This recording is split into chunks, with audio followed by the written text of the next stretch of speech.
Guys, what's up? This is Yamit Majan. I hope that you are doing absolutely well. So, Kasakai, so here we are going to discuss direct tax के amendments which are applicable for inter students. मतलब जो भी CA inter में है, CA में inter में है या फिर CS एग्जीक्यूटिव के एग्जाम्स देने वाले हैं इन मई 26, जून 26, सितंबर 26, दिसंबर 26 एंड जैन 27 ये सब लोगों के लिए डायरेक्ट टैक्स के अमेंडमेंट्स एप्लीकेबल है।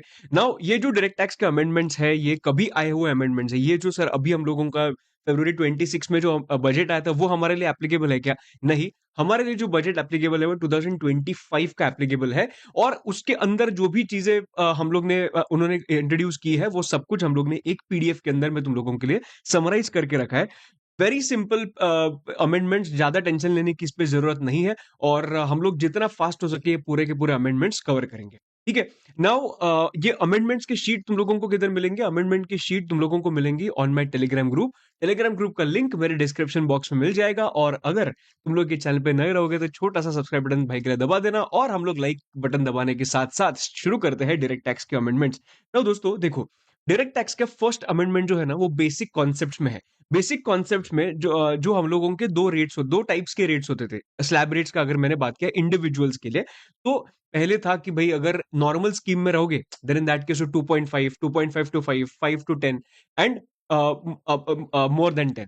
तो ये चीजें तो सेम है, मतलब वो जो नॉर्मल स्कीम का जो स्लैब रेट है ना that has remain unchanged. Now अगर मैंने 115 बीएससी का बात किया तो 115 बीएससी इधर चेंज हुआ है। नाउ 115 बीएससी में चेंजेस किधर किधर आए हैं? जो इंडिविजुअल एचयूएफ एओपी के लिए जो स्लैब रेट्स लगते हैं उसके बारे में हम लोग बात कर रहे हैं। And these tax rates are applicable from previous year 25-26। Now इधर स्लैब रेट्स कुछ ऐसे दिखते हैं। Up to 4 lakhs there is no tax. 4 to 8 इधर 4 lakhs इधर बढ़ाते जाना और इधर 5 बढ़ाते जाना। सो इधर 4 बढ़ाते जाओगे और इधर 5% बढ़ाते जाओगे। You will get the slab rates का आइडिया कि तुम लोगों का कैसे स्लैब रेट्स दिखने वाला है। एकदम परफेक्ट है। सो 4 to 8 is 5%, 8 to 12 it is 10%, 12 to 16 it is 15%, 16 to 20 it is 20%, 20 to 24 25 and more than 24 it is going to be what 30%। so इधर किधर भी ना, मतलब 5 से हम लोग जा रहे हैं ऊपर, तो बीच में अगर तुम लोगों को याद होगा 25% था ही नहीं पहले। मतलब अगर नॉर्मल स्कीम का भी मैंने बात किया तो उसमें 25% नहीं था, तो डायरेक्टली इधर क्या आ गया 25% भी आ गया है। नाउ इस पे टेंशन लेने की बिल्कुल जरूरत नहीं है। अमेंडमेंट नंबर 2 आता है अपने डोमेस्टिक कंपनी का टैक्स रेट। तुम लोगों को याद होगा अभी तक हम लोग ने पढ़ा था कि अगर तुम्हारा प्रीवियस ईयर 22-23 में if your turnover is up to 400 crore then in that case in the current year I have to pay tax at the rate of 25%। एक मिनट में वापस बताता हूं। डोमेस्टिक कंपनी का अगर टैक्स रेट देखा तो जनरली इट इज 30%। बराबर है, 30% अपना डोमेस्टिक कंपनी का टैक्स रेट है। बट अगर मेरा, अभी तक हम लोग पढ़ रहे थे कि अगर मेरा प्रीवियस ईयर 22-23 के अंदर मेरा turnover is up to 400 crore then in the current previous year I will have to pay tax at the rate of 25%। तो ये जो 22-23 था ना उसकी जगह पे इधर 23-24 आ गया। That's it. सो अगर 23-24 में अगर तुम्हारा turnover is up to 400 crore then in the current previous year you will have to pay tax at the rate of 25%। Now again ये 25% जो है वो मतलब 30% तो टैक्स रेट है ही, नॉर्मल लोगों के लिए लगेगा ही।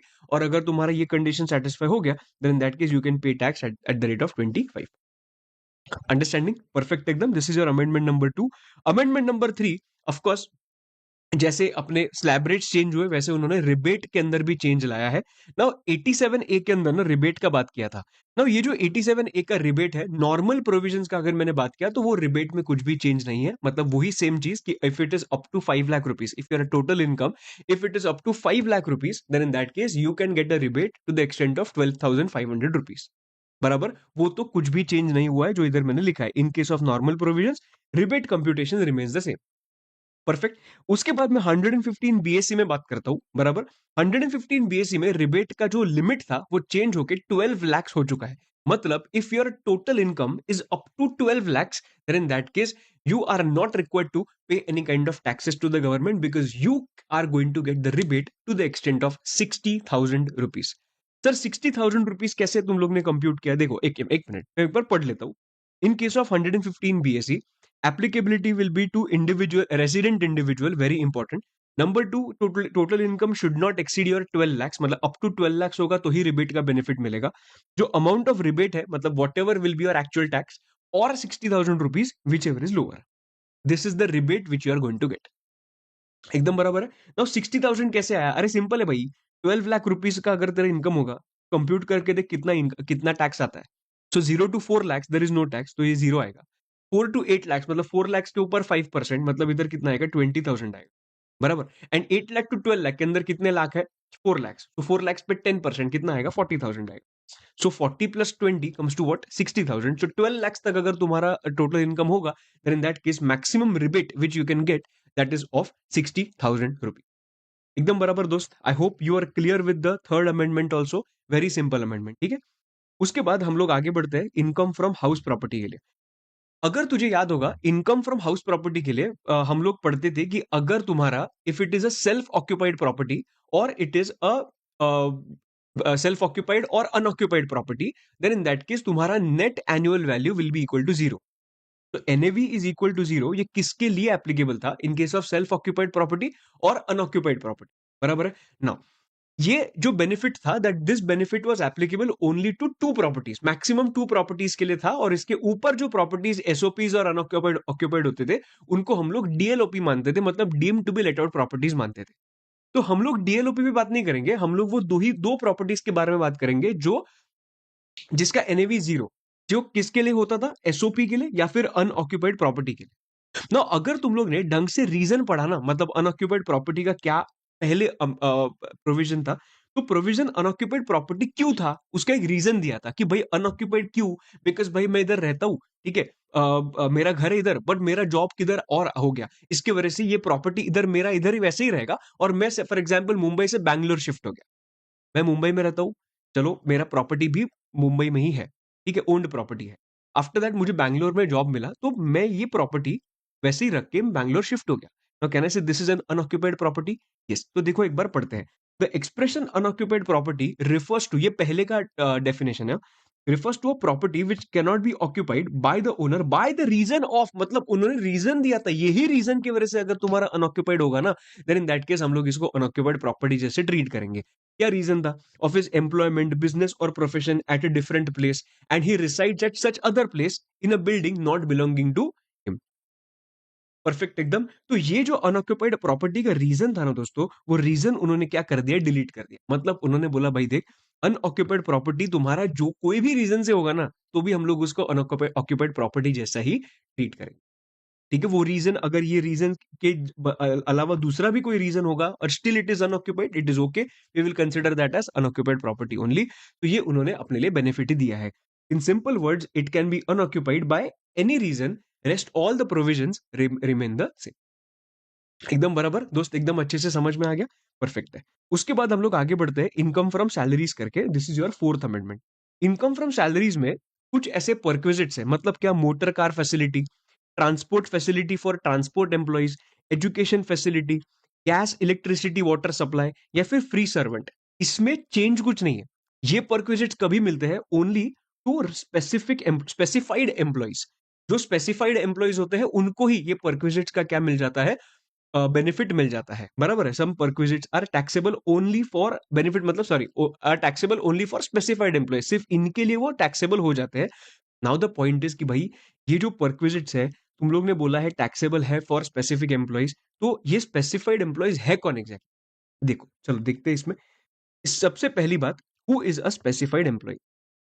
Number one, employee should be a director. अगर वो डायरेक्टर है तो उसके लिए वो परक्विजिट क्या हो जाएगा? टैक्सेबल हो जाएगा। ओके। सेकेंड पॉइंट, अगर वो एक एम्प्लॉय है having a substantial interest in the business of the employer, मतलब मैं एक एम्प्लॉय हूं, चलो मुझे सैलरी मिलता है, बट मेरा वो एम्प्लॉयर के साथ, मतलब कंपनी के साथ मेरा कुछ सब्सटेंशियल इंटरेस्ट है। मतलब क्या? इक्वल टू और more than 20% of the share holding मेरा है ऑफ दैट पर्टिकुलर कंपनी। तो मैं कौन बन गया? स्पेसिफाइड एम्प्लॉय बन गया। अगर ये कुछ चीजें मिलती है, तो मेरे लिए क्या बन जाएगा दोस्त? वो टैक्सेबल बन जाएगा, बराबर एकदम। और तीसरी बात, अगर taxable salary minus non monetary perquisites, मतलब जो पैसे परक्विजिट्स मिले हैं मुझे in kind, taxable salary minus non monetary perquisite, which means my net salary जो मुझे मिलता है without perquisites, if it is more then 4 lakh rupees, तो क्या बन जाऊंगा? मैं स्पेसिफाइड एम्प्लॉय बन जाऊंगा। और अगर मैं स्पेसिफाइड एम्प्लॉय हूं और मुझे वो चीज मिलती है ऊपर की, तो मेरे लिए क्या बन जाएगा? वो टैक्सेबल बन जाएगा। नाउ ये चीज जो है उन्होंने ये अमेंडमेंट करके डाल दिया है कि भाई स्पेसिफाइड एम्प्लॉय ये होता है, बट इसमें पॉइंट कैसा है मालूम है तुम लोगों को, थोड़ा सा ना डिटेल में समझाता हूँ क्या है, ठीक है। It is very important for us, मतलब सिर्फ डायरेक्टर बन के फायदा नहीं है, या फिर सिर्फ एम्प्लॉय रहूंगा तो स्पेसिफाइड एम्प्लॉय नहीं बनूंगा। उन्होंने बोला है कि it is very important to have beneficial interest in the company. In case a registered owner is not having beneficial interest, he will not be considered as specified employee, because उसका क्या होना चाहिए, बेनिफिशियल इंटरेस्ट होना चाहिए, वो beneficial owner होना चाहिए। इसका मतलब मुझे वो बिजनेस से जो भी मुझे पैसा मिल रहा है वो मेरे ही बेनिफिट के लिए यूज हो रहा है, ये इंश्योर करना चाहिए। तो ही मैं क्या बन जाऊंगा, स्पेसिफाइड एम्प्लॉय बन जाऊंगा। सर थोड़ा समझा नहीं, थोड़ा सा और अच्छे से एक्सप्लेन कर सकते हो क्या? डेफिनेटली यस, थोड़ा सा ध्यान दो। Let's take an example. There is one person called Amit Mahajan, बराबर, who is a कर्ता of HUF, कर्ता है HUF का, is a registered shareholder of BB Virtuals Private Limited. Registered shareholder है, करता है, ठीक है, no problem. The amount for purchasing the shares is financed by HUF. एक सेकंड, इधर HUF है, इधर अमित महाजन है, और इधर एक कंपनी है, that is BB Virtuals Private Limited. मैंने क्या किया, मैं I am the share holder of BB Virtuals Private Limited, और मैं ये एचयूएफ का करता भी हूं, ठीक है। बट ये जो मैं बीबी वर्चुअल्स को पैसा दे रहा हूं ना शेयर्स परचेज करने के लिए, वो वो फाइनेंस कौन कर रहा है, मेरा एचयूएफ जो है वो फाइनेंस कर रहा है, ठीक है। The dividend is also received by the HUF, भले मेरे नाम पे आ रहा है पर अल्टीमेटली वो किसको ट्रांसफर हो रहा है, एचयूएफ के नाम पे वो ट्रांसफर हो रहा है अल्टीमेटली, बराबर। किसके नाम पे आएगा, मेरे नाम पे, because I am the registered share holder. Now supposing further that A is an employee in BB Virtuals Limited, the question arises whether he is a specified employee. Now, am I the registered shareholder in the company? Yes, I am the registered shareholder. But am I getting all the benefits? Yes, I am getting. But am I enjoying those benefits? No, because ये जो dividend मुझे मिल रहा है ना, ये dividend किसको जा रहा है अल्टीमेटली, एचयूएफ को जा रहा है अल्टीमेटली। तो इसकी वजह से even though I am the registered share holder, the person who is actually enjoying the benefits of this particular from this particular company is not Amit Mahajan but HUF. So I'm not the beneficial owner of the beneficial owner of the company. Beneficiary कौन है, beneficiary है HUF. Now specified employ होने के लिए तुम लोगों का beneficial owner होना बहुत इंपॉर्टेंट है। The beneficial owner of equity shares carrying equal to और more than 20% of the share holding. Are you understanding? तो ये मैंने इधर बेसिकली एक्सप्लेन किया है। He cannot be called as a specified person since he has no beneficial interest in the shares registered in his name. It is only for the purpose of satisfying the statutory requirements that shares are registered in the name of Amit. मतलब अमित को क्या मिल रहा है, सिर्फ पैसा मिल रहा है because मेरे नाम पे शेयर रजिस्टर्ड है, बट अल्टीमेटली किसको गया बेनिफिट, HUF को गया, बराबर। So all the benefits arising from the share holding goes to HUF ultimately, बराबर। Conversely it may be noted that an employee who is not a registered shareholder will be considered as a specified employee if he has beneficial interest in 20% or more of the equity shares in the company. मतलब वो क्या माना जाएगा, specified person माना जाएगा।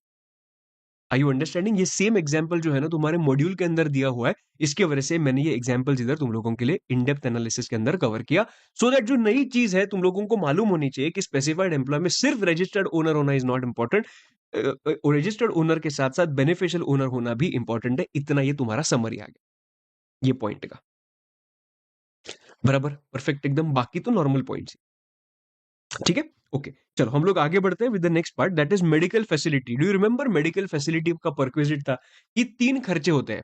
Medical अगर treatment India में हो रहा है या आउटसाइड इंडिया हो रहा है, अगर वो आउटसाइड इंडिया होता होगा तो there can be 3 types of expenses which can be given by the employer. Number 1, उड़ने का खर्चा, उधर जाके रहने का खर्चा, और बाद में ट्रीटमेंट का खर्चा। चलो रिपीट करो मेरे साथ साथ, उड़ने का खर्चा, रहने का खर्चा एंड ट्रीटमेंट का खर्चा। ये 3 खर्चे जो है वो एम्प्लॉयर मुझे दे सकते हैं, एकदम बराबर, परफेक्ट एकदम।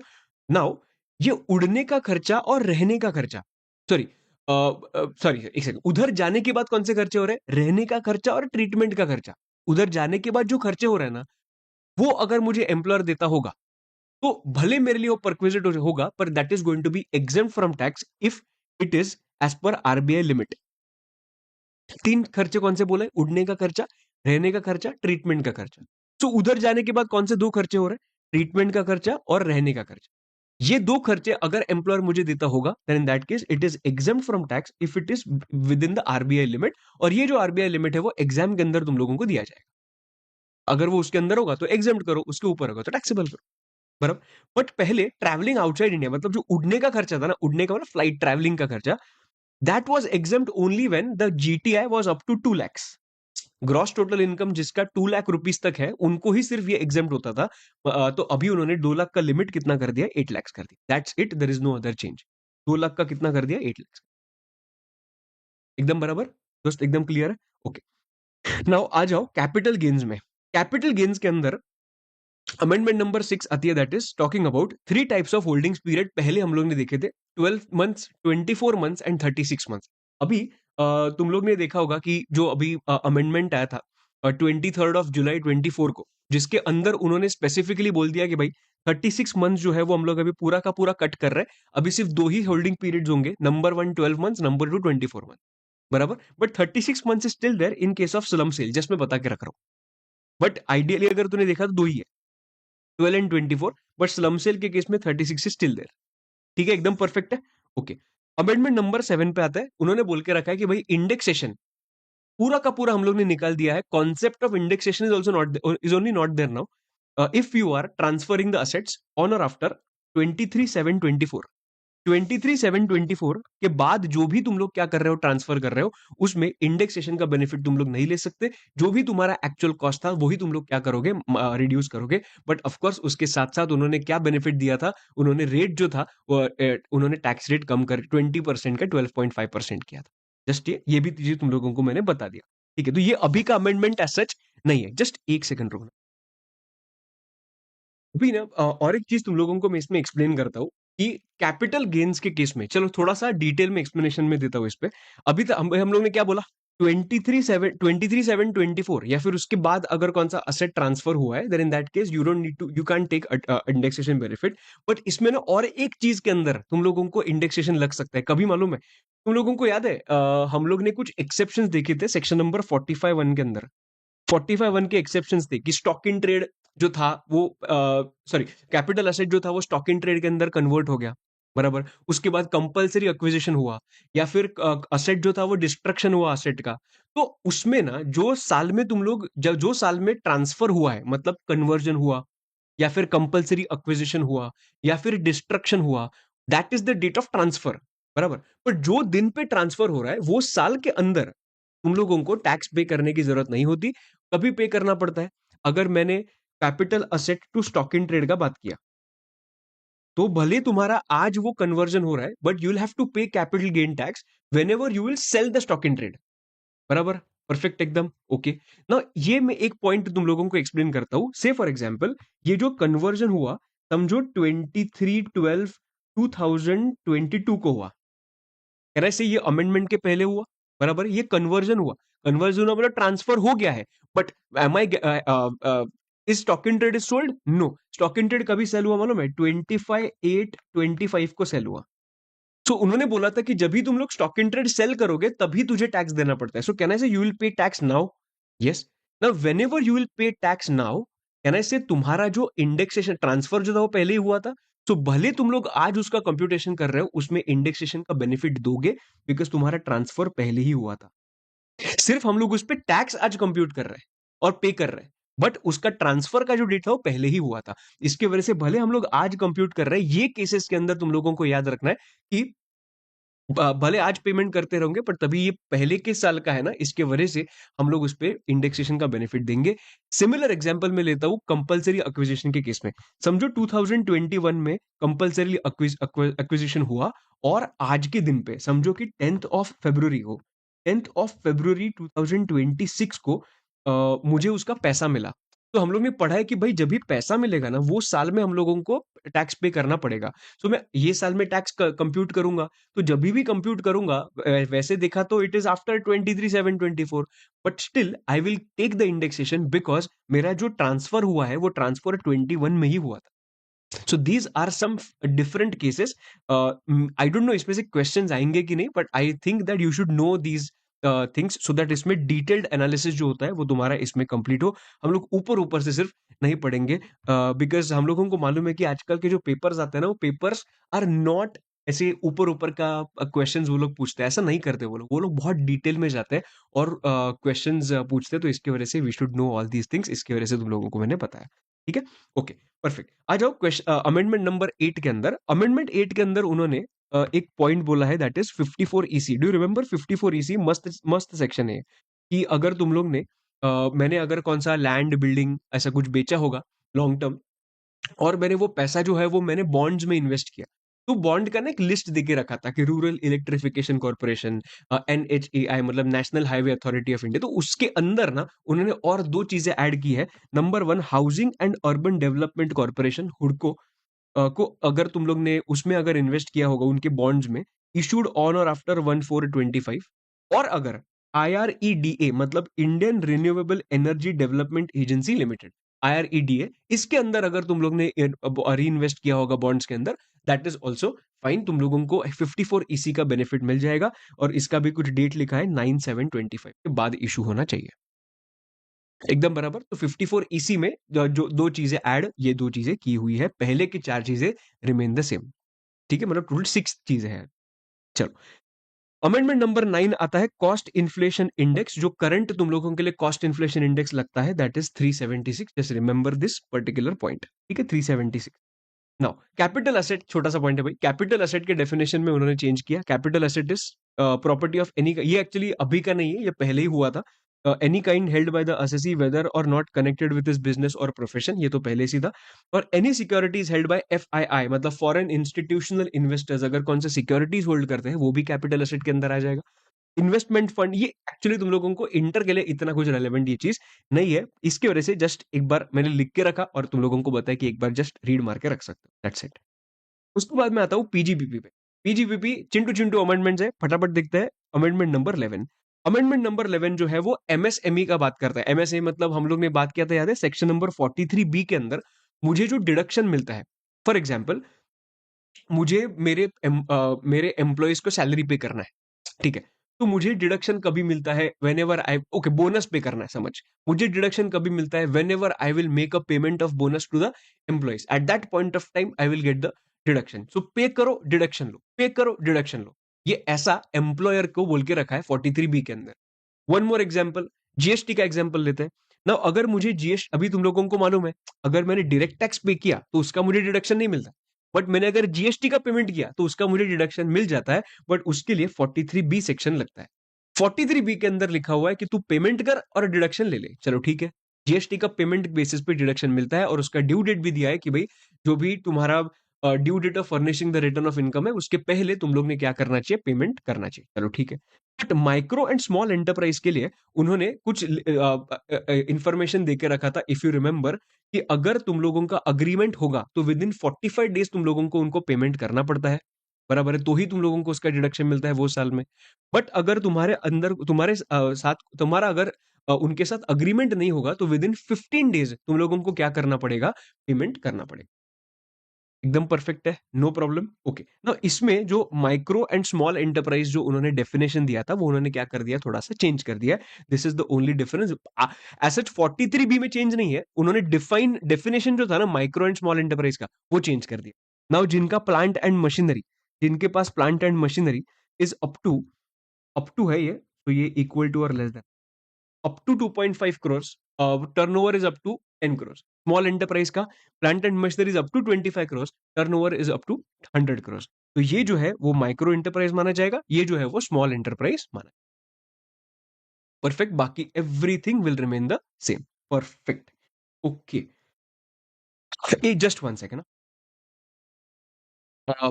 और एक चीज कि जिनके पास मेरा नया रैपिडर है, न्यू रैपिडर है, इसके अंदर भी एक छोटा सा इसमें चेंज करना कि it is up to 2.5 crores, up to 10 crores, up to 25 crores and up to 100 crores। एक ये छोटा सा चेंज तुम्हारे बुक के अंदर प्लीज अगर करोगे तो अच्छा होगा, ठीक है। तो एक बार मैं पॉकेट बुक पे भी देखता हूँ कि पॉकेट बुक में भी ये मिस्टेक हुआ है कि, just one second. Yes, pocket book के अंदर भी जस्ट इधर अप टू करना, ठीक है, so that you don't get confused, ये लेस देन है कि अप टू है, so it is actually what, it is up to. ठीक है, चलो हम लोग अभी आगे बढ़ते हैं with the next part, that is residuary expenses. Very simple point कि भाई अगर तुम लोग ने कुछ एक्सपेंडिचर किया, ओके, व्हाट इज 37? 37 मतलब जो तुम्हारे section number 30 section number 28, sorry section number 30 लेते हैं, section number 30 to section number 36। ये क्या है? ये सेक्शंस बात करते हैं स्पेसिफिक एक्सपेंडिचर का डिडक्शन। मतलब अगर तुम्हारे स्पेसिफिक एक्सपेंडिचर्स है जो ये सेक्शंस के अंदर फॉल हो रहे हैं, देन इन दैट केस उसके हिसाब से तुम लोगों को डिडक्शन मिलेगा, ठीक है। बट 37 में बात करते हैं कि भाई तुम्हारा 30 टू 36 के अंदर तो फॉल नहीं हो रहा है जो एक्सपेंडिचर है वो, बट तुम्हारा ऐसा एक्सपेंडिचर है जो रेवेन्यू इन नेचर है और रिलेटेड टू बिजनेस है, देन इन दैट केस तुम लोग 37 के अंदर उसका क्या ले सकते हो? डिडक्शन ले सकते हो। बराबर है, रेसिड्यूअरी एक्सपेंसेस का डिडक्शन लेते हो। तो उन्होंने और एक चीज लिखी है कि any expenditure incurred for settling the proceedings arising from contraventions. अगर तुम लोग ने कॉन्ट्रावेंशंस के जो भी कॉन्ट्रावेंशंस किए थे उसका तुम लोग ने कुछ पेमेंट किया, मतलब सेटल करने के लिए पेमेंट किया, मतलब पेनल्टी पे किया या फाइन पे किया, सेटलमेंट चार्जेस पे किए, देन वो अलाउ नहीं होंगे as a deduction while computing PGBP. तो अगर वो जो सेटलिंग प्रोसीडिंग जो है वो ये एक्ट के अंदर होंगे तो मतलब क्या, सेबी का अगर सेबी है, बाद में सेक्रा है मतलब securities contract regulation act, depositories act है और कंपटीशन एक्ट है। इनके अंदर अगर कुछ भी झोल तुम लोग ने किया है और उसके प्रोसीडिंग सेटल करने के लिए अगर तुम लोग ने पे किया है, भले it is related to business but still you will not get the deduction for that. Simple एकदम। Okay, this is your amendment number 12। 12 ना, ये 13 होना चाहिए। I'll make a change and give it to you। बाद में बात करते हैं आईएफओएस का। एक छोटा सा पॉइंट है, देखो क्या है ना, अगर मैंने नेशनल सेविंग स्कीम में मैंने इन्वेस्ट किया अगर, तो पहले का लॉ बताता हूं मैं।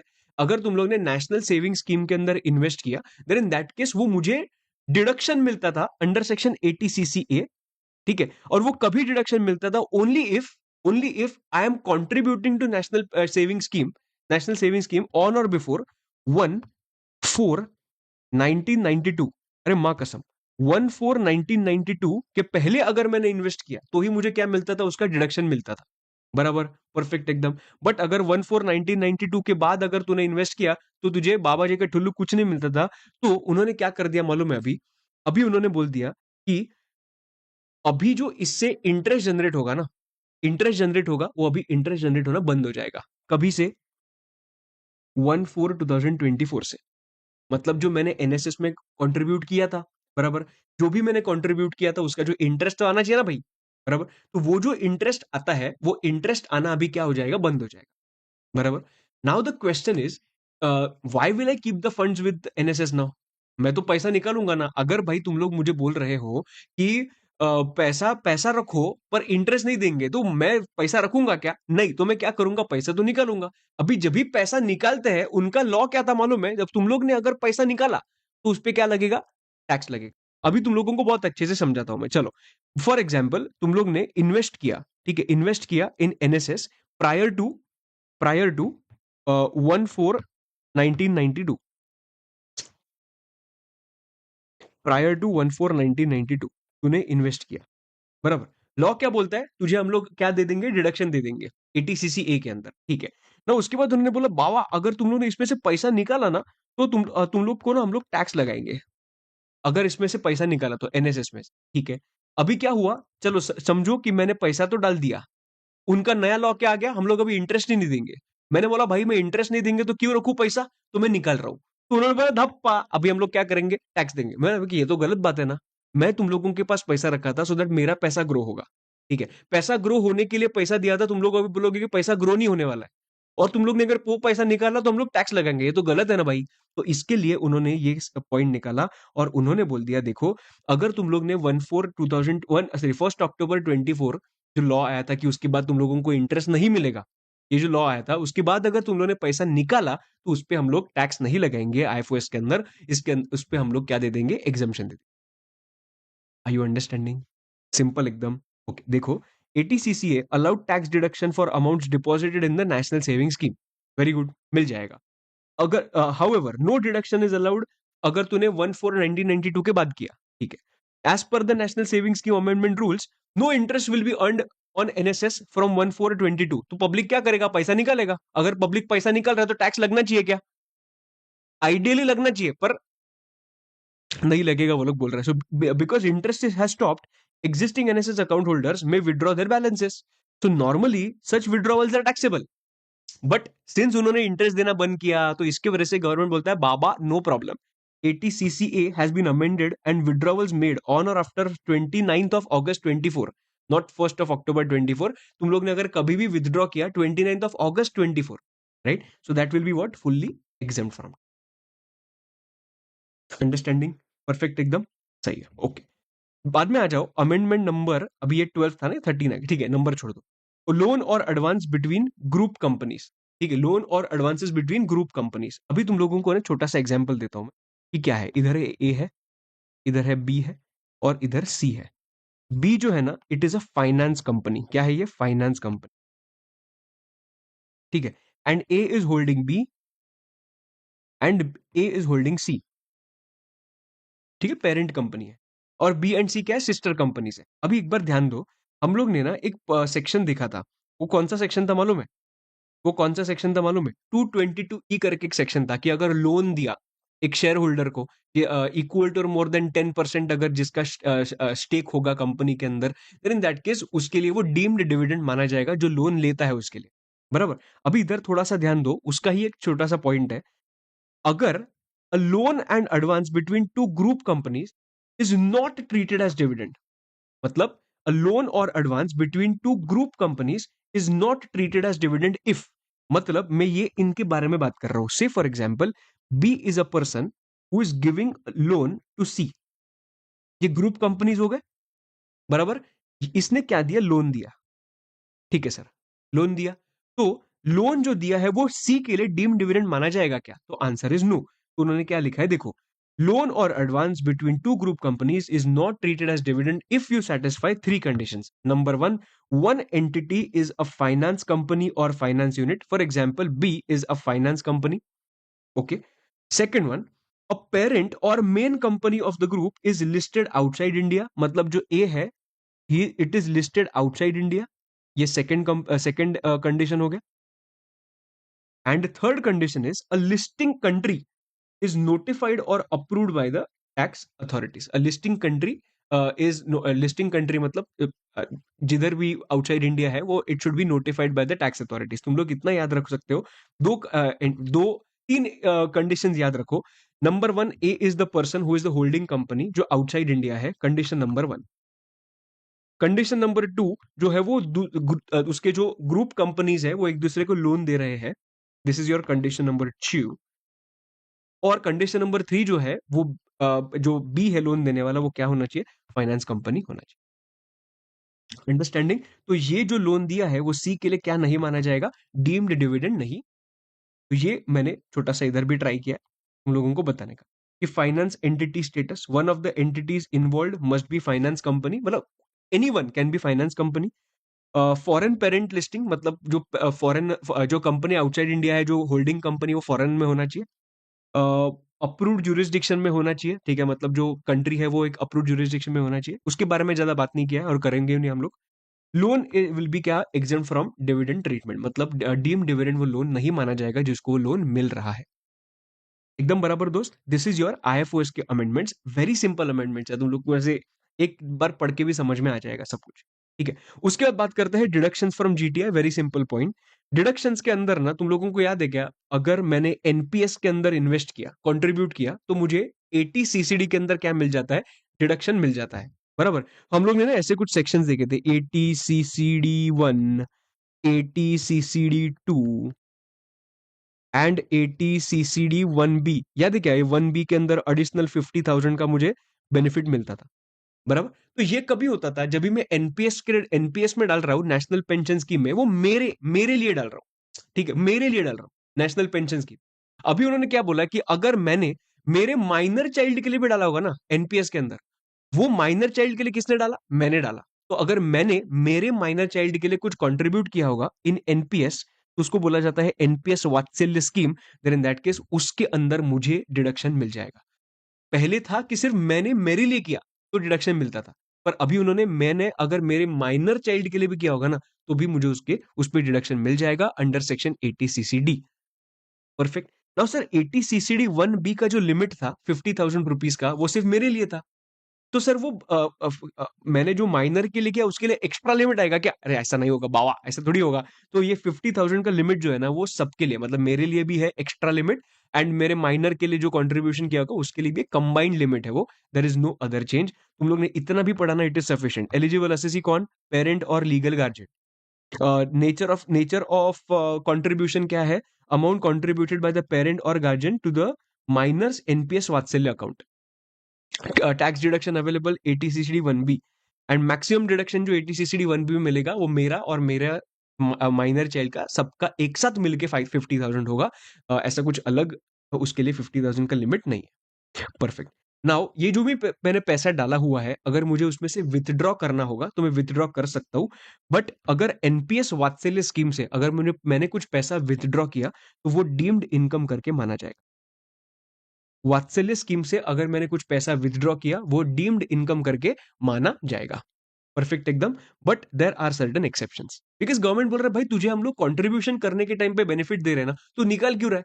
तो अगर निकाल रहा है ना तो डीम्ड इनकम मानेंगे। But there are certain exceptions, because there is a possibility कि कुछ जेन्युइन रीजन की वजह से निकाल रहा है। बराबर, चलो देखते हैं exception. There are 3 exception. Number 1, upon closure और opting out of the scheme. भाई मेरे को नहीं रहने का स्कीम के अंदर, मुझे बाहर आने का, ठीक है।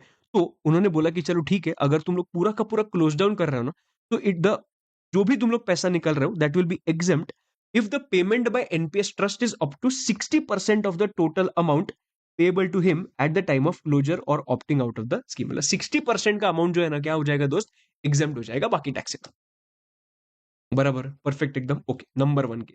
नंबर 2, बावा अगर मैंने पार्शियल विड्रॉवल किया तो, अगर मैंने समझो कि 1 लाख का कंट्रीब्यूशन किया था, 1 लाख के कंट्रीब्यूशन के अंदर मैंने बोला कि नहीं नहीं नहीं, मुझे तो 20,000 विड्रॉ करना है। मैं कर सकता हूँ क्या? कर सकता है, तू तो 1 लाख भी कर सकता है विड्रॉ। बट एग्जामेशन का बात कर रहा है ना, तो 20,000 कर सकता हूँ क्या पार्शियल विड्रॉवल? कर सकता है।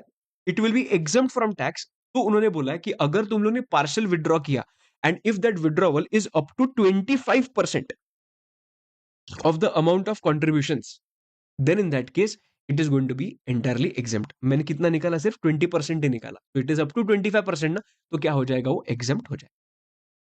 अंडरस्टैंडिंग? बट ये जो एप्लीकेबल है वो किसने निकाला तो एप्लीकेबल है? It is applicable only in case of employees, parents और गार्जियन ऑफ माइनर। उनके ही लिए क्या है? एप्लीकेबल। करेक्ट है। ये एनपीएस स्कीम का टोटल टोटल बात कर रहे हैं, not only NPS Vatsalya scheme. ठीक है, okay. Now death of a minor. अब माइनर का डेथ हुआ बेचारे का, देन इन दैट केस वो गार्जियन क्या करेगा? वो पैसा वापस ले सकता है, पूरा का पूरा क्या हो जाएगा? एग्जेम्प्ट हो जाएगा। और वो पैसा किसको मिलना चाहिए? पेरेंट या फिर गार्जियन को ही मिलना चाहिए। एकदम परफेक्ट है। These are the exceptions which you need to just learn in this NPS scheme के केस। सिंपल एकदम, इजी है। ओके। नाउ मेजर चेंज जो आया ना दोस्त, वो मेजर चेंज आया है टीडीएस टीसीएस के केस। भाई मतलब इतने सारे सी चेंज, मतलब क्या है ना, रेट्स और लिमिट्स चेंज हुए, that is the only difference. बाकी कुछ चेंज नहीं है भाई। देखो, 2 ही चैप्टर्स बाकी है, टीडीएस टीसीएस और रिटर्न्स। अभी फटाफट देखते हैं कि क्या हम लोग ने टीडीएस टीसीएस में देखा था। नाउ इसके लिए भी मैं अलग से मेमोरी टेक्निक लेके आऊंगा, तो उसके बारे में तुम लोग टेंशन नहीं लेने का। I am going to do all these things, but अभी हम लोग इधर फोकस करते हैं। अभी सबसे पहला चेंज हुआ है वो हुआ है सेक्शन नंबर 193 के अंदर। 193 किसके बारे में बात करता था? 193 किसके बारे में बात करता था? TDS on interest on securities. उस पे जो पहले लिमिट ही नहीं था कुछ भी, उन्होंने 10,000 रुपीज का लिमिट ले लिया। परफेक्ट। 194 जो बात करता है वो बात करता है टीडीएस ऑन डिविडेंड्स के केस। अगर तुझे याद होगा पहले लिमिट 5,000 था, अभी उन्होंने लिमिट कितना कर दिया? 10,000 फॉर इंडिविजुअल शेयर। 5 का 10 कर दिया, बाकी रेट रिमेन्स द सेम 10%। ठीक है। उसके बाद बात करते हैं 194 के। 19 मतलब मैं 194 एंड 194 के एक साथ क्यों पढ़ाता हूं? बिकॉज 194 इस कंपनी से डिविडेंड मुझे मिला हुआ। 194 के मतलब क्या? मैंने डायरेक्टली कंपनी में इन्वेस्ट नहीं किया, मैंने म्यूचुअल फंड में इन्वेस्ट किया और म्यूचुअल फंड ने कंपनी में इन्वेस्ट किया। तो 194 के में डिविडेंड्स का बात जो हो रहा है ना, वो डिविडेंड्स का बात नहीं हो रहा है। 194 के अंदर मुझे क्या मिल रहा है मालूम है? 194 के अंदर मुझे म्यूचुअल फंड के जो यूनिट्स है उससे रिटर्न मिल रहा है। तो वो लोग जब भी पेमेंट करेंगे उस पे टीडीएस काटेंगे जो आता है 194 के अंदर। उस पे भी लिमिट पहले 5,000 था, अभी कितना कर दिया दोस्त? 10,000 कर दिया। परफेक्ट। 194 ए हम लोग ने देखा था, 194 A TDS on interest other than interest on securities. बराबर, 194 ए के अंदर याद है क्या हम लोग ने, अगर तुझे याद होगा, बॉब फिस्बी करके देखा था, बॉब फिस्बी। ये केसेस के अंदर टीडीएस नहीं लगता। बी मतलब क्या, बैंक ने इंटरेस्ट दिया। ओ मतलब क्या, अदर केसेस में इंटरेस्ट मिला। बी मतलब क्या, बैंक ने इंटरेस्ट दिया। तो दो बीस का क्या मतलब है, ये नॉन सीनियर सिटीजन है और ये सीनियर सिटीजन है। तो इसमें लिमिट पहले 40,000 था और इसमें लिमिट पहले 50,000 था। तो उन्होंने ये कट करके 40 का कितना कर दिया, 40 का इधर 50,000 कर दिया, ये नॉन सीनियर सिटीजन के लिए। और सीनियर सिटीजन के लिए जो 50 था वो कितना कर दिया, 1 लाख कर दिया। एंड जो अदर केसेस था ना, अदर केसेस के केस में इधर 5,000 का लिमिट था, वो कितना कर दिया, इधर 10,000 कर दिया। अंडरस्टैंडिंग परफेक्ट एकदम। सो 40,000 earlier limit, they have made it 50, 50 का 1 लाख एंड 5,000 का 10,000। परफेक्ट। तो ये मैंने तुम लोगों को इधर 194A का भी बताया, rest everything will remain the same. 194B and 194BB। 194B मतलब बड़े लोग, 194BB मतलब बहुत बड़े लोग, मतलब जिसके अंदर हॉर्स रेसिंग और वो सब आता है। ठीक है, तो ये सब उसमें आता है 194BB के अंदर। तो 194B के अंदर देखा था कि भाई 10,000 रुपीज एक लिमिट था, वो पर एनम था। ठीक है, अभी इन्होंने 10,000 रुपीज का लिमिट पर ट्रांजैक्शन कर दिया। 194BB के केस में, ओके 194B में क्या था, गेम शोज और वो सब। ठीक है, 194BB में हॉर्स रेसिंग था। नाउ 10,000 पर एनम का उन्होंने 10,000 पर ट्रांजैक्शन कर दिया, that is the only difference. Correct है। Okay, now D, G and H, ये तीनों बात करते हैं कमीशन के बारे में। बराबर। 194D बात करता है इंश्योरेंस कमीशन। बराबर। 194G बात करता है लॉटरी का कमीशन। एंड एच बात करता है एनी अदर कमीशन। बराबर। तीनों केसेस में पहले लिमिट क्या था मालूम है, 15,000 लिमिट था एंड रेट वॉज 5%। अभी उन्होंने क्या कर दिया, जो 5% था उसका 2% कर दिया तीनों केसेस में। एंड जो लिमिट 15 था वो कितना कर दिया, 20,000 का। Understanding. Okay, now point is the, इतना तो चेंज हो गया। अभी 194D के अंदर एक 2% के साथ एक रेट आ गया, दैट इज 10%। अगर ये जो इंश्योरेंस एजेंट का जो कमीशन था, वो अगर एक डोमेस्टिक कंपनी को पे किया है, इन दैट केस ये कितना बन जाएगा, इसका rate is 10%। It is for 194, या I will change it and give it to you. ठीक है, पर ये जो 10% है ना, this 10% if it is paid to domestic company, this is applicable only to 194D and not 194G and H। So G and H में in all the cases the rate is 2% only.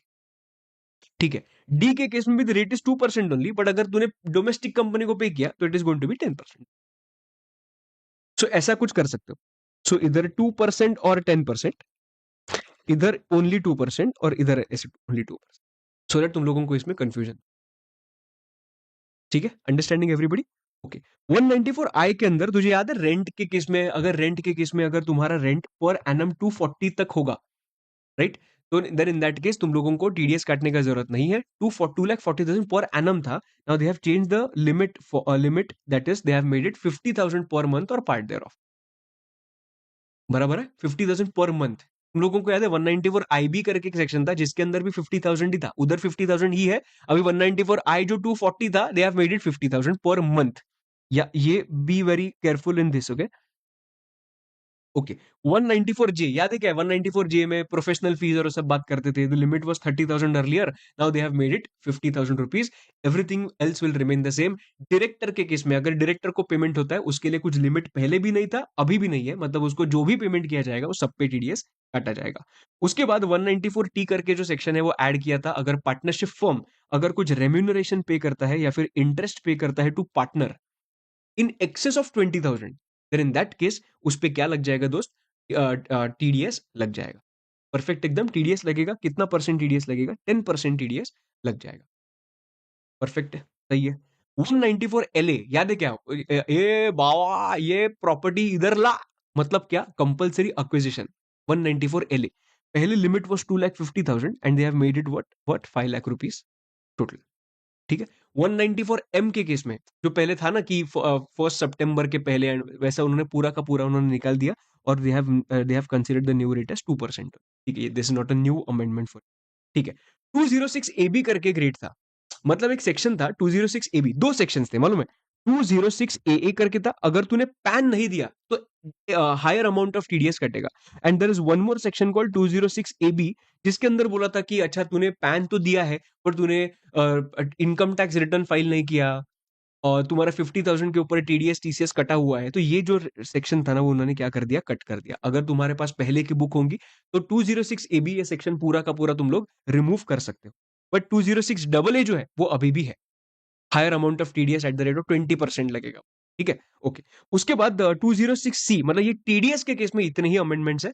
TCS के केस में अभी हम लोग बात करते हैं 206 वन, 206 सी 1, जिसके अंदर alcoholic liquor for human consumption जो था वो 1% है, वो चेंज नहीं हुआ। टेंडू लीव्स का नो चेंज है। बट अगर टिम्बर का अगर मैंने बात किया, टिम्बर और any other forest produce not being tendu leaves, तो उसका रेट पहले 2.5 था, they have made it what 2%। Understanding perfect है। सो टिम्बर का याद रखना, 2.5 का 2% कर दिया उन्होंने। ठीक है, उसके बाद स्क्रैप सेम रह गया। अभी इसमें चेंज आए 206C1F, जिसके अंदर हम लोग ने पहले देखा था कि अगर कोई मोटर व्हीकल्स होता है, मोटर व्हीकल्स परचेस करता है in excess of 10 lakh rupees, then in that case उस पर टीसीएस लगता है एट द रेट ऑफ 1%। बराबर। पहले सिर्फ मोटर व्हीकल कवर्ड था, अभी मोटर व्हीकल के साथ साथ उन्होंने और भी फैंसी चीजें उन्होंने ऐड की है। मतलब अगर तुम लोग ने रिस्ट वॉच परचेस की तो जो दुकानदार होगा तुम लोग से टीसीएस कलेक्ट करेगा। एंटिक या फिर पेंटिंग स्कल्पचर होगा, कॉइन स्टैम्प्स होगा, यॉट, रोइंग बोट, बाद में sunglasses, handbag, home theatre system, any horse for horse race और पोलो। तो ये सब के लिए अगर तुम लोग ने अगर ये परचेस किया होगा ये सब चीजें, तो टीसीएस कलेक्ट किया जाएगा एट द रेट ऑफ 1%। तो पहले सिर्फ मोटर व्हीकल था, अभी उन्होंने ये सब चीजें भी ऐड कर दी। बराबर, परफेक्ट एकदम। ओके, नाउ 206C1G, ये टूर ऑपरेटर के केस में था। याद है अर्लियर 7 लाख का एक लिमिट था, 7 लाख के नीचे होगा तो क्या, ऊपर होगा तो क्या। इसके लिए ना बहुत मस्त मैंने ना अपने पॉकेट बुक के अंदर एक समरी बनाया। I just show you the summary, one second ना, वो चैप्टर पे सीधा आ जाता हूँ। ये मेरा टीडीएस का पॉकेट बुक है ना, एक सेकंड ना, हाँ, इधर। इधर दोनों चीजों में चेंज हुआ है, रेमिटेंस आउटसाइड इंडिया मतलब जो एलआरएस के पॉइंट्स है, और ओवरसीज टूर पैकेज। सिंपल चीज है, मैं ओवरसीज टूर पैकेज पहले पढ़ता हूँ। ये एग्जांपल है 3 लाख रुपीज। ओके, मैंने टूर ऑपरेटर को पैसा दिया, मॉलडीव्स घूमने जाना है इसके वजह से, और टूर ऑपरेटर ने टूर ऑपरेट मतलब पूरा का पूरा अरेंज करके दे दिया। अब पहले इधर 7 लाख का लिमिट था, तो उन्होंने बोला कि ऐसा नहीं, अभी अभी हम लोग 7 लाख का लिमिट 10 लाख कर रहे हैं, मतलब अप टू 10 लाख रुपीज। अगर तुम लोग ओवरसीज टूर पैकेज ले रहे हो तो टीसीएस लगेगा eight the rate of 5%। And अगर बियॉन्ड 10 lakhs होगा तो टीसीएस लगेगा एट द रेट ऑफ 20%। बराबर है। So up to 10 lakhs 5, and up more than 10 lakhs होगा तो 20%। और ये स्लैब वाइज होगा, ऐसा नहीं कि 11 लाख हो गया तो 11 लाख पे पूरे के ऊपर 20% लगेगा, नहीं नहीं। स्लैब वाइज होगा, अप टू 10 लाख 5 एंड ऊपर के 1 लाख पे 20। बराबर। और अगर मैंने बात किया रेमिटेंस आउटसाइड इंडिया, मतलब क्या, कि अगर लिबरलाइज रेमिटेंस स्कीम के हिसाब से अगर मैं पैसा भेज रहा हूं and if it is up to 10 lakhs, बावा, there is no TCS at all. There is no TCS, कुछ टीसीएस कलेक्ट नहीं करेगा बैंक तेरे से। बट अगर तुम लोग मोर देन 10 लाख रुपीज भेज रहे हो, फिर इन दैट केस देखेंगे कि पर्पस क्या है। पर्पस तुम्हारा एजुकेशन और मेडिकल ट्रीटमेंट होगा तो 5% टीसीएस बैंक कलेक्ट करेगा। या फिर अदर पर्पस होगा, शादी करने का है तेरे बेटे को और अगर बेटे यूके में रहता है तो उसको तू नहीं जा रहा, तू पैसा भेज रहा है, सिर्फ तुझे पसंद नहीं है वो लड़की, तो इसके लिए तू सिर्फ पैसा भेज रहा है, किसके लिए, मोर than 10 lakh rupees, other purpose. इसके वजह से बैंक तेरे से 20% टीसीएस भी कलेक्ट करेगा। Authorise dealer will collect 20% TCS from you. बराबर, परफेक्ट एकदम। अभी मैं कुछ एजुकेशन पर्पस के लिए पैसा बाहर भेज रहा हूं, मतलब क्या, if amount is remitted for the purpose of pursuing education और amount is obtained from any financial institution as per section 80E। मतलब क्या हुआ मालूम है, कि तुम लोगों को आउटसाइड इंडिया एजुकेशन के लिए जाना है, ठीक है, तो इसके वजह से इंडिया से तुम लोगों ने कुछ लोन लिया। बराबर। और लोन लिया तो पैसा लोन इंडिया में थोड़ी स्पेंड करेंगे, will spend outside India, because वो इंस्टीट्यूशन को पैसा देना पड़ेगा। तो इंडिया से हम लोग क्या करेंगे, वो पैसा रेमिट करेंगे। बराबर। ये जो रेमिटेंस हो रहा है, ये रेमिटेंस क्यों हो रहा है, बिकॉज में इंडिया में क्या लिया, उसका लोन लिया है। तो ये जो सीन होता है ना, उस पर गवर्नमेंट बोलता है कि इस पर टीसीएस अभी लगेगा ही नहीं। जो पहले लोअर लिमिट था, अभी उन्होंने बोला है कि उस पर टीसीएस लगेगा ही नहीं, तुम लोग बाहर जाओ, मस्त पढ़ के आ जाओ। अंडरस्टैंडिंग। सो ये तुम्हारा पॉइंट इधर कवर मैंने कर दिया है। और अर्लियर जो था 0.5% था वो एजुकेशन के लिए, वो भी मैंने इधर लिख दिया। परफेक्ट। 206C1H करके एक पॉइंट था कि अगर जो सप्लायर होता है, सप्लायर ने अगर कुछ गुड्स सेल किए, ठीक है। जिसका जो सप्लायर है that has to be a big person, मतलब क्या, there is one person here A, there is one person here B. B का लास्ट ईयर का turnover is more than 10 crore and A का लास्ट ईयर का turnover, छोड़ दो अभी के, ठीक है। नाउ इन दिस केस, अगर ये कुछ गुड सेल करता है that is in excess of 50 lakhs, याद है क्या हम इस पे पढ़ा था कि जो पैसा लेगा पैसे के साथ साथ टीसीएस भी कलेक्ट करेगा। तो ये जो सेक्शन है, ये सेक्शन उन्होंने पूरा का पूरा डिलीट कर दिया है, पूरा का पूरा डिलीट कर दिया है। पर याद रखना 194 क्यू अभी भी है। 194 क्यू किसके लिए लगता था? ओके, 206C1H ये लगता था सेलर के लिए, एंड 194 क्यू जो था ना वो लगता था बायर के लिए। मतलब buyer has to be a big person, मतलब लास्ट ईयर का turnover should be more than 10 crore. वो जो परचेज कर रहा है दैट इज उसका value should be more than 50 lakhs। Then in that case उस पे क्या लगता है? टीडीएस लगता है अंडर सेक्शन 194 क्यू। मतलब ए जब भी पेमेंट करेगा तभी टीडीएस लगेगा। ये 194 क्यू के प्रोविजन तो इधर लगते हैं, बट ये 206C1H के प्रोविजन इधर नहीं लगते। ये हम लोग ने उसमें बात किया। ऐसा भी बात किया था कि अगर दोनों लगता है तो क्या होगा?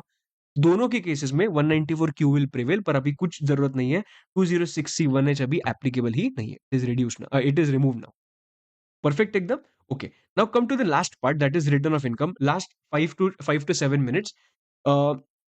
रिटर्न ऑफ इनकम के चैप्टर में दो अमेंडमेंट्स है। एक है अपडेटेड रिटर्न का अमेंडमेंट। अपडेटेड रिटर्न थोड़ा सा तुम लोगों को मैं एक्सप्लेन करता हूं कि क्या होता है। से for example, okay, updated return में हम लोग ने पहले देखा था कि 2 साल तक तुम लोग वो रिटर्न अपडेट कर सकते। तुम लोग ने कुछ रियलाइज हुआ कि मैंने इतना तो पैसा दिया ही नहीं है टैक्स का, तो तुम लोग बाद में भी क्या कर सकते हो? गवर्नमेंट को जाके बता सकते हो कि भाई प्लीज मेरे पे इतना पेनल्टी मत लगाओ, आई एम रेडी टू पे दिस अमाउंट। ठीक है। Let's talk about previous year 25-26। कभी एंड होगा? 31/3/26, बराबर है। उसका असेसमेंट ईयर कभी एंड होगा? 31/3/27। चलो ठीक है। उधर से पहले हम लोगों को 2 साल मिलते थे for updating the return. For updating the return मतलब अगर तुम लोग ने ईयर नंबर 1 में, मतलब असेसमेंट ईयर कंप्लीट होने के बाद उसके नेक्स्ट ईयर ईयर नंबर 1 में ही तुम लोग ने अगर अपडेटेड रिटर्न फाइल किया, तो तुम लोगों को extra 25% of the additional tax तुम लोगों को पे करना पड़ता था। ईयर नंबर 2 में किया तो it was 50% of the additional income tax. अभी इधर तक ही अलाउड था अपडेटेड रिटर्न फाइल करने का, पर उन्होंने अभी ये 2 साल का 4 साल कर दिया। मतलब तुम लोग ईयर 3 में भी कर सकते हो, ईयर 4 में भी कर सकते हो। अभी इसमें अगर ये साल में किया तो 60% of additional tax, and year 4 में किया तो 70% ऑफ एडिशनल टैक्स। परफेक्ट एकदम, एकदम सही है। तो ये तुम्हारा अपडेटेड रिटर्न का क्या है? चेंज है, that is this is the only change. तुम लोग ने इधर देखा तो देखो, एडिशनल इनकम टैक्स पहले इतना ही था 2 साल का, ठीक है। तो उन्होंने अभी ये थर्ड ईयर हो गया, 24 to 36 मंथ्स के अंदर हो गया तो 60%, एंड 36 to 48 मंथ्स के अंदर हो गया तो 70%। Rest everything will remain the same, right. And there is one more last point which I want to discuss, that is quoting of Aadhaar number. अभी ना पहले क्या होता था, अगर तुम लोगों को पैन के लिए ऑप्ट करना है, देन इन दैट केस तुम लोगों को आधार नंबर भी देना पड़ता है, पैन के लिए ऑप्ट कर रहे हो तो। बट कभी कभी लोगों के पास आधार नंबर नहीं आया था, तो क्या करे? अगर मेरे पास आधार नंबर ही नहीं है तो पैन भी नहीं मिलेगा क्या? ऐसा नहीं। तो पहले वो लोग ने क्या बोला था, तुम लोग पैन एप्लीकेशन कर रहे हो, तुम्हारे पास आधार नंबर नहीं है, एक काम कर, तुम लोग एनरोलमेंट आईडी दे दो, आधार एनरोलमेंट आईडी, उसके बेसिस पे हम लोग तुझे पैन दे देंगे, बराबर। पर उन्होंने ये चीज जो है एनरोलमेंट आईडी के बेसिस पे पैन देना, वो उन्होंने फैसिलिटी विथड्रॉ कर दिया। This facility has been withdrawn now from 1 October 25, बराबर। तो however, the applicants who had applied for PAN on और before 30 September 24 by quoting the enrolment ID, अभी अभी ऐसा हो सकता है 1 October 24 के पहले, मतलब 30 सितंबर या उसके पहले तुम लोग ने एप्लीकेशन तो कर दिया था, बराबर, by quoting your enrolment ID. तो बाद में ये तो आ गया आधार नंबर। तो जब भी आधार नंबर आएगा ना, वो आधार नंबर तुम लोगों को इंटीमेट करना पड़ता है। क्या करना पड़ता है? इंटीमेट करना पड़ता है टू द प्रिस्क्राइब्ड अथॉरिटीज। उसके लिए टाइम लिमिट दिया है 31 December 25 के पहले तुम लोगों को इंटीमेट करना। अभी तो अलाउड ही नहीं है। पर मैं बात कर रहा हूँ 30 सितंबर के पहले जिन्होंने एनरोलमेंट आईडी के बेसिस पे पैन लिया था, एक बार उनको आधार नंबर आ गया, उसके बाद उनको क्या करना है? बाद में गवर्नमेंट को जाके इंटीमेट करना। परफेक्ट है। तो दोस्तों, these are the amendments which are there in your direct tax. तो जीएसटी के लिए भी मैंने सेपरेटली अमेंडमेंट लेक्चर रिकॉर्ड किया है। That is also around 40-45 minutes का कुछ लेक्चर है, ये भी कुछ 50-55 मिनट्स के अंदर अपना कंप्लीट हो गया। तो दोस्तों I hope that you are clear with these amendments. और लोगों के बहुत सारे डाउट्स थे कि सर हम लोग ने नए बुक्स लेने चाहिए कि नहीं लेने चाहिए। देखो दोस्तों क्या है कि अमेंडमेंट्स तुम लोग अपने करंट रैपिडर में, करंट जो भी तुम्हारा पास बुक होगा एक्चुअली तुम लोग में चेंज कर सकते हो, there is no problem as such. But अगर क्वेश्चंस का मैंने बात किया तो क्वेश्चंस भाई तुम लोग देख लो, बिकॉज क्वेश्चंस में क्या होता है कि क्वेश्चंस में you can get confused, so you can try getting the new question bank of anybody। ऐसे नहीं कि मेरा ही ले लो करके, मेरा ले लो तो अच्छा ही है, बट अगर किसी का किसी और को लिया जैसे क्वेश्चन बैंक में there is no problem as such. But question में मेरे हिसाब से थोड़ा सा रिस्क तुम लोग कम लेना एंड थोड़ा सा इन्वेस्ट कर देना सो दैट तुम्हारा अटेम्प्ट ना लगे, ठीक है, छोटी छोटी चीजों के वजह। अदरवाइज तुम लोग मॉड्यूल तुम्हारे पास नया होगा तो मॉड्यूल के अंदर सब कुछ है ही, right. So I am just trying to guide you in the best possible way. पर यस तुम लोगों को ये जो शीट है, शीट मेरे टेलीग्राम ग्रुप पे मिल जाएगा, उसका तुम लोग टेंशन मत लेना। तुम लोगों को अगर ये अच्छा लगा होगा, डिटेल्ड लगा होगा, बेनिफिशियल लगा होगा, तो प्लीज ये दोस्तों के साथ जरूर शेयर करना। और कमेंट सेक्शन में एक छोटा सा अप्रिसिएशन मैसेज तो लिख सकते हो तुम्हारे भाई के लिए, अगर अच्छा लगा होगा तो।